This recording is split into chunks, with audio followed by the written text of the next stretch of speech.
ಕೊಮ್ಗಟ್ಟ ಗ್ರಾಮದ ಎಲ್ಲ ಜನರಲ್ಲಿ ಒಂದು ಮನವಿ. ಇವತ್ತು ರಾಮಚಂದ್ರದ ಇನ್ನೋವೇಟಿವ್ ಇಂಟರ್ನ್ಯಾಷನಲ್ ಶಾಲೆ ಮತ್ತು ಕಾಲೇಜು ವತಿಯಿಂದ ರಾಮಚಂದ್ರದ ಸರ್ಕಲ್ ನಲ್ಲಿ ಪರಿಸರ ದಿನಾಚರಣೆಯ ಪ್ರಯುಕ್ತ ಒಂದು ಚಿಕ್ಕ ಬೀದಿ ನಾಟಕವನ್ನ ಮಾಡ್ತಾ ಇದ್ದೀವಿ. ದಯವಿಟ್ಟು ಅಕ್ಕಪಕ್ಕದಲ್ಲಿರುವಂತಹ ಗ್ರಾಮಸ್ಥರು ಬಂದು ನಮ್ಮ ಶಾಲೆಯ ಮಕ್ಕಳಿಗೆ ಸಹಕಾರವನ್ನು ಕೊಟ್ಟು ಅವರನ್ನ ಪ್ರೋತ್ಸಾಹ ಮಾಡಬೇಕು ಅಂತ ಹೇಳಿ ನಿಮ್ಮ ಹತ್ರ ಕೇಳ್ಕೊಳ್ತಾ ಇದ್ದೀವಿ. ಈಗ ಈ ಬೀದಿ ನಾಟಕ ನಿಮ್ಮೆಲ್ಲರ ಮುಂದೆ ಪ್ರಾರಂಭ ಆಗ್ತಾ ಇದೆ.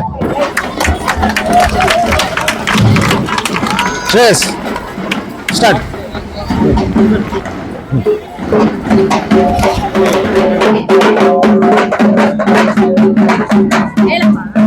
ಕೇಳ್ರಪ್ಪ ಕೇಳಿ.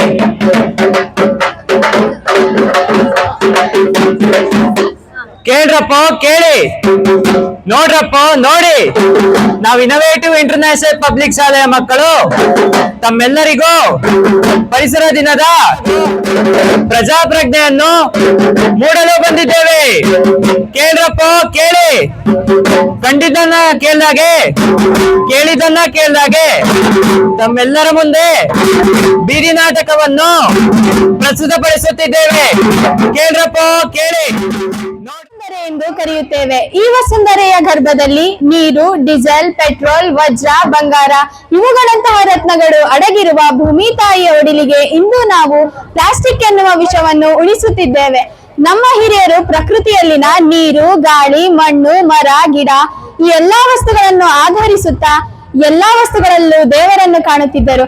ಆದರೆ ಇಂದು ಕೈಗಾರಿಕಾ ನಾಗರೀಕರಣಗಳಿಂದ ಉಂಟಾದ ಆಧುನಿಕ ಯುಗದಿಂದ ಪ್ಲಾಸ್ಟಿಕ್ ಅನ್ನು ಉಪಯೋಗಿಸುವುದು ಪ್ರಾರಂಭವಾಗಿ ಅದು ಮಿತಿಮೀರಿ ಬೆಳೆದು ನಮ್ಮನ್ನು ಆಕ್ರಮಿಸಿಕೊಂಡಿದೆ. ಪ್ಲಾಸ್ಟಿಕ್ ಪ್ರಕೃತಿಯ ಮೇಲೆ ಭೀಕರವಾದ ಪರಿಣಾಮವನ್ನು ಉಂಟು ಮಾಡುತ್ತದೆ. ಈ ಕುರಿತಾದ ಒಂದು ದೃಶ್ಯ ನಾಟಕ ನಮ್ಮ ಇನ್ನೋವೇಟಿವ್ ಇಂಟರ್ನ್ಯಾಷನಲ್ ಪಬ್ಲಿಕ್ ಶಾಲೆಯ ವಿದ್ಯಾರ್ಥಿಗಳಿಂದ.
ಪ್ರಾಣಿ ಪಕ್ಷಿಗಳು ಆನಂದದಿಂದ ಜೀವನ ಸಾಗುತ್ತಿರುತ್ತದೆ.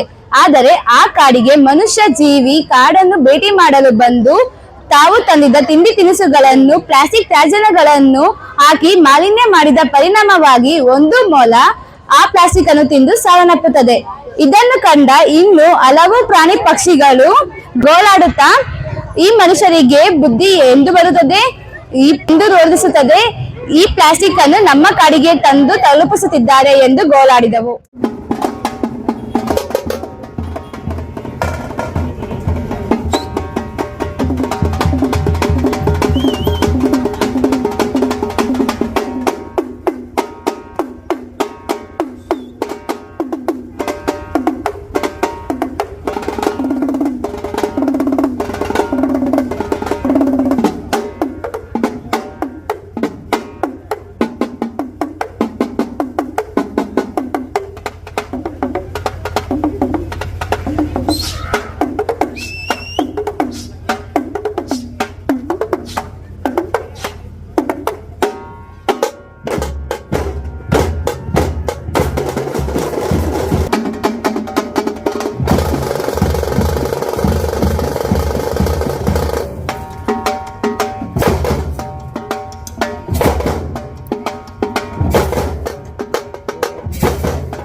ಶುಭು ಹಾಗೂ ರೈತ ಭಾರತದ ಬೆನ್ನೆಲುಬು. ರೈತ ಉಳುವ ಈ ಭೂಮಿಯನ್ನು ನಾವು ಪ್ಲಾಸ್ಟಿಕ್ ತ್ಯಾಜ್ಯಗಳಿಂದ ತುಂಬಿಸುತ್ತಿದ್ದೇವೆ. ಆಮೇಲೆ ಬೆಳೆಗಳು ಕಮ್ಮಿಯಾಗುತ್ತಿದೆ ಹಾಗೂ ಬೆಳೆದ ಬೆಳೆಗಳು ಪೌಷ್ಟಿಕಾಂಶವನ್ನು ಕಳೆದುಕೊಳ್ಳುತ್ತದೆ. ಆ ಅನ್ನವನ್ನು ಸೇವಿಸುವ ನಮಗೆ ನಾನಾ ಬಗೆಯ ಅಡ್ಡ ಪರಿಣಾಮಗಳು ಹಾಗೂ ಮಾರಣಾಂತಿಕ ರೋಗಗಳು ಉಂಟಾಗುತ್ತದೆ.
ನೀರು ಜೀವಜಲ. ಆ ಜಲದ ರಕ್ಷಣೆ ನಮ್ಮೆಲ್ಲರ ಆದ್ಯ ಕರ್ತವ್ಯ. ಆದರೆ ವೀಕೆಂಡ್ ಎಂಜಾಯ್ಮೆಂಟ್ ಗಾಗಿ ನೀರಿಗೆ ಹೋಗಿ ಅದರ ಪ್ರಯೋಜನ ಮತ್ತು ಮನೋರಂಜನೆ ಪಡೆಯುವುದು ಜೊತೆಗೆ ಇರುವ ಪ್ಲಾಸ್ಟಿಕ್ ವಸ್ತುಗಳನ್ನು ಮೋಜು ಮಸ್ತಿಯನ್ನು ಮಾಡುತ್ತಾರೆ.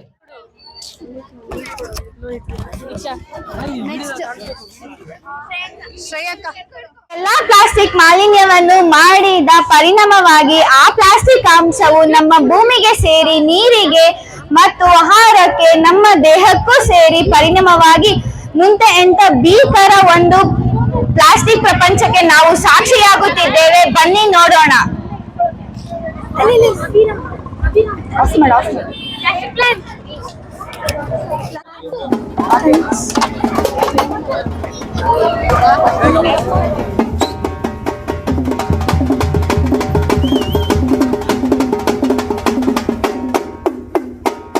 ಪ್ರಾಣಿಗಳು ಕೂಡ ಪ್ಲಾಸ್ಟಿಕ್ ಪ್ರಾಣಿಗಳನ್ನು ನಿರ್ಮಿಸುತ್ತಿವೆ. ಇಷ್ಟೇ ಅಲ್ಲದೆ ಹೀಗೆ ಭೂಮಿಯಲ್ಲಿ ಪ್ಲಾಸ್ಟಿಕ್ ಕಣಗಳು ಸೇರಿಕೊಂಡು ಪ್ಲಾಸ್ಟಿಕ್ ಗಿಡಗಳೇ ಹುಟ್ಟುತ್ತಿವೆ. ನೀರಿನಲ್ಲಿ ಪ್ಲಾಸ್ಟಿಕ್ ಅಂಶಗಳು ಸೇರಿ ಜಲಚರಗಳು ಕೂಡ ಪ್ಲಾಸ್ಟಿಕ್ ಜಲಚರಗಳನ್ನು ನಿರ್ಮಿಸುತ್ತಿವೆ. ಇಷ್ಟೇ ಅಲ್ಲದೆ ಎಲ್ಲಾ ಮೂಲದಿಂದ ಪ್ಲಾಸ್ಟಿಕ್ ಸಮೃದ್ಧಿಯಾದ ಆಹಾರ, ನೀರು, ಗಾಳಿ ಸೇರಿ ಮಾನವನು ಕೂಡ ಪ್ಲಾಸ್ಟಿಕ್ ಮಗುವಿಗೆ ಜನ್ಮ ನೀಡುತ್ತಿದ್ದಾನೆ. ಆದರೆ ಮುಂದೊಂದು ದಿನ ಕ್ಷಮಿಸಿ, ಇನ್ನು ಕೆಲವೇ ದಿನಗಳಲ್ಲಿ ನಾವು ನೀವೆಲ್ಲರೂ ಪ್ಲಾಸ್ಟಿಕ್ ಪ್ರಪಂಚವನ್ನು ಕಟ್ಟುವ ಎಲ್ಲ ಲಕ್ಷಣಗಳು ಕಂಡು ಬರುತ್ತಿದೆ. ನೋಡಿದಿರಲ್ಲ, ನಮ್ಮ ಇನ್ನೋವೇಟಿವ್ ಶಾಲೆಯ ಮಕ್ಕಳು ಇಂದು ತಮಗೆಲ್ಲರಿಗೂ ಪ್ಲಾಸ್ಟಿಕ್ ಬಳಕೆಯನ್ನು ಹಲ್ಲು ಉಜ್ಜುವ ಬ್ರಷ್ ನಿಂದ ಹಿಡಿದು ಬಾಹ್ಯಾಕಾಶದಲ್ಲಿ ಹಾರಿಸುವ ರಾಕೆಟ್ ಪ್ಲಾಸ್ಟಿಕ್ ನಿರ್ಮಿತ ವಸ್ತುಗಳನ್ನು ಬಳಸುತ್ತಿದ್ದೇವೆ.